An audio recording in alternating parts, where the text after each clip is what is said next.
Iran में बहुत बड़ा धमाका, ब्रेक करिए जरा। धमाकों से दहला ईरानी पोर्ट विद अ वीडियो। ईरानी सैन्य जहाजों में हुआ विस्फोट, यह देखिए जरा। यह इस वक्त की बड़ी खबर, यह देखिए। रहस्यमयी विस्फोट में 16 जहाज तबाह। बंदर अब्बास पोर्ट के पास धमाका। ये देखिए, फुल फ्रेम पे शॉट दिखाइए। ईरान में बड़ा अटैक हुआ, ब्रेकिंग का म्यूजिक अब करिएगा। ये देखिए जरा, ये इस वक्त की बड़ी खबर। अब मैं आपको इसकी 2 विंडो दिखा रहा हूं, जरा ध्यान से देखिए। ये 2 तस्वीरें देखिए, धमाकों से दहला ईरान। ये देखिए, एक धमाका ये है 8 जनवरी को हुआ, एक धमाका वो है जिसकी आईएसआई से जिम्मेदारी ली, जो अभी 3 जनवरी को हुआ। बहुत बड़ी खबर है, बहुत बड़ी खबर है। राहुल, इसके फ्लोर पर आइए और इस खबर की ब्रेकिंग और शॉट हम बगल में दिखाएंगे। सीधे आइए। पश्चिम को धमकी, ईरान में धमाका। ये देखिए, बल्कि नो, ये सीधे वीडियो है हमारे पास, तो सीधे इसी के साथ दिखाइए। ईरानी पोर्ट विस्फोट में 16 सैन्य जहाज तबाह हो गए। ईरानी रेवोल्यूशनरी गार्ड्स कॉर्प के थे सभी जहाज। हूती की मदद करने वाला जासूसी जहाज रश। पश्चिमी देशों को मिडिल ईस्ट से दूर रहने की ईरान की ने दी थी चेतावनी। धमकी के 24 घंटे के अंदर ईरान में धमाके, वो भी तब जब बातचीत कर रहे हैं जोसेफ बोरेल, बातचीत कर रहे हैं एंटनी ब्लिंकन। 3 जनवरी को सुलेमानी की कब्र के पास धमाका हुआ था, वो हमने आपको दिखाया था। इस सब के बीच में यहीं से अगली खबर, हिजबुल्लाह के कई ट्रक हथियार तबाह। ब्रेक करिए जरा। इस सब के बीच में एक और बड़ी खबर, इजराइल पर ईरान समर्थित गुट का मिसाइल हमला। ब्रेक करिए जरा वीडियो के साथ। ये देखिए, पोर्ट सिटी हाइफा में मिसाइल अटैक। ये देखिए जरा, इजराइल के सैन्य गढ़ पर निशाना। ईरानी मिलिशिया ने ली हमले की जिम्मेदारी। इजराइल की ओर बड़े धमकी दी गई है। राहुल, तीनों ब्रेकिंग, तीनों शॉट दिखाइए राहुल साहब। यह आज की सबसे बड़ी खबर मैं दिखा रहा हूं। यह इस वक्त की बड़ी खबर, ईरान के ऊपर हमला किया गया है।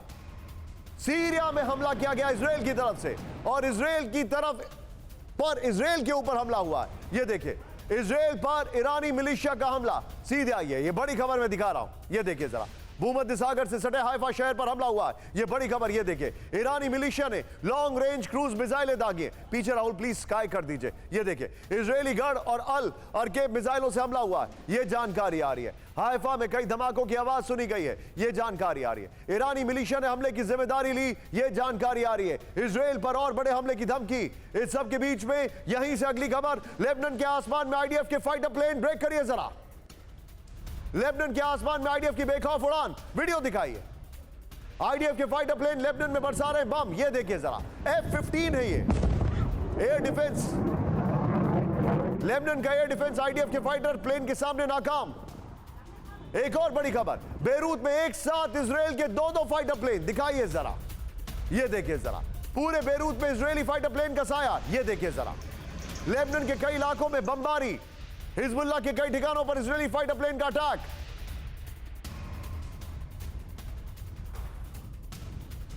एक और बड़ी खबर, हिजबुल्लाह पर इजराइल का सबसे बड़ा हमला। ब्रेक करिए वीडियो के साथ। हिजबुल्लाह के 600 ठिकाने तबाह कर दिए। यह देखिए जरा, हिजबुल्लाह की एलीट यूनिट रदवान फोर्स पर हमला किया गया है। मारे गए रदवान फोर्स के 30% लड़ाके। राहुल, इस फ्लोर के साथ फाइटर प्लेन, जो 2 फाइटर प्लेन दिखाई दे रहे हैं, वाली ब्रेकिंग और शॉट दिखाइए। ये बड़ी खबर मैं आपको दिखा रहा हूं। ये देखिए, हिजबुल्लाह पर सबसे बड़ा हमला। ये देखिए जरा, लेबनान में हिजबुल्लाह के ठिकानों पर भयंकर बमबारी हो रही है। लेबनान में इजरायली फाइटर प्लेन ने बरसाए बम। हिजबुल्लाह के 600 ठिकाने तबाह। यह जानकारी है। आईडीएफ के टारगेट पर हिजबुल्लाह की एलीट रदवान फोर्स। यह जानकारी आ रही है। रदवान फोर्स के 30% लड़ाके इजरायली हमले में मारे गए। मैं जाऊंगा, यह वाली खबर लीजिए। ये जो बगल में खबर चल रही है 2 फाइटर प्लेन की, और ईरान के पोर्ट पे जो हमला हुआ है। तीनों ब्रेकिंग, तीनों शॉट लीजिए। सीधे चलिए मेरे साथ, शंकर प्रसाद सर है। सर, क्या आपको ऐसा नहीं लगता है कि मिडिल ईस्ट ना अब अमेरिका के हाथ में है, ना ईरान के हाथ में है, ना रशिया के हाथ में है, अब मिडिल ईस्ट ऑटो मोड पे चला गया है? आप काफी हद तक ठीक कह रहे हैं, लेकिन ये ऑटो मोड नहीं मानूंगा मैं। ईरान, बाकी सब तो आपने बिल्कुल ठीक कर। देखिए, ये सब एक तरह से डिज़ाइन बन रहा है। A kind of a design is emerging. आप एक तरफ देख रहे हैं कि ईरान और सऊदी की क्या रिलेशनशिप थी, क्या बातचीत शुरू हुई, और आज किस मोड़ पे खड़ा है। जिस तरीके से ईरान को और सऊदी अरेबिया को ऑयल के बारे में परेशानी होगी, that by itself is a very serious problem. अब उधर से देख रहे हैं अब रशिया का जिस तरीके से हो रहा है, हिजबुल्लाह के साथ जो हो रहा है, तो Hezbollah is a very dangerous organisation. उसको तो हर हालत में इजराइल मानता ही है कि उसको ख़त्म करना है, लेकिन जो हालात गाज़ा और वेस्ट बैंक में हुए वो अब लेबनान में होने शुरू हो जाएंगे, हालांकि शुरू हो चुके हैं। So what you are saying is completely right, but it is something that is bound to happen. ये तो हम लोग कई दिन से कह रहे हैं कि दुनिया दो हिस्सों में नहीं बटी है, बल्कि स्मॉल सेगमेंट्स में बट रही है। अब it is not only east versus West या यूरोप वर्सेस नाटो, ऐसा नहीं है। अब तो छोटे छोटे हिस्सों में दुश्मनी फैल रही है, which is so dangerous. Syria में क्या हो रहा है, लेबनान में क्या हो रहा है, यमन में क्या हो रहा है, ईरान में क्या हो रहा है, सीरिया में क्या हो रहा है, सऊदी अरब। इन्हीं को अगर इसराइल को और हमास को 2 मिनट के लिए छोड़ दीजिए, बाकी को देखिए वहाँ क्या हो रहा है। So these are emerging as noodle points of the war which is spreading all over the world. So these noodle points can one day emerge. ये सब ऐसा हो सकता है एक दिन कि एक साथ मिलकर एक दूसरे के साथ खड़े हो जाएं। फिर क्या होगा? अंत में देखिए जिस तरह से वेपनरी अवेलेबल आज की तारीख में, जो आपने यूक्रेन वॉर में देखी, जो आपको मालूम है कि इजराइल के पास किस तरह के हथियार हैं, किस तरह के इंटरकॉन्टिनेंटल बैलिस्टिक मिसाइल्स हैं, न्यूक्लियर पावर्स हैं।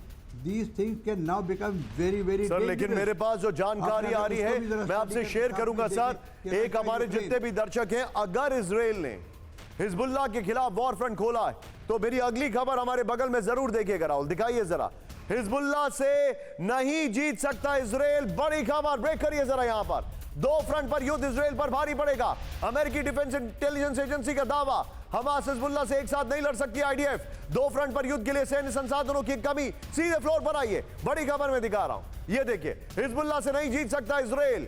ये 60s का जमाना नहीं है।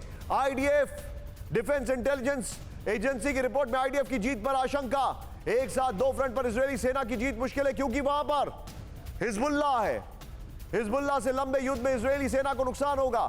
इजराइल के पास सैन्य संसाधनों की कमी है। हिजबुल्लाह से ऑल आउट वॉर हुआ तो ईरान युद्ध में शामिल होगा। ईरान के युद्ध में शामिल होते ही अमेरिका भी वॉर में आएगा। ये बड़ी खबर आ रही है। ये आज की एक बड़ी खबर मैं आपको बता रहा हूं, किस तरीके से इनका नुकसान होगा।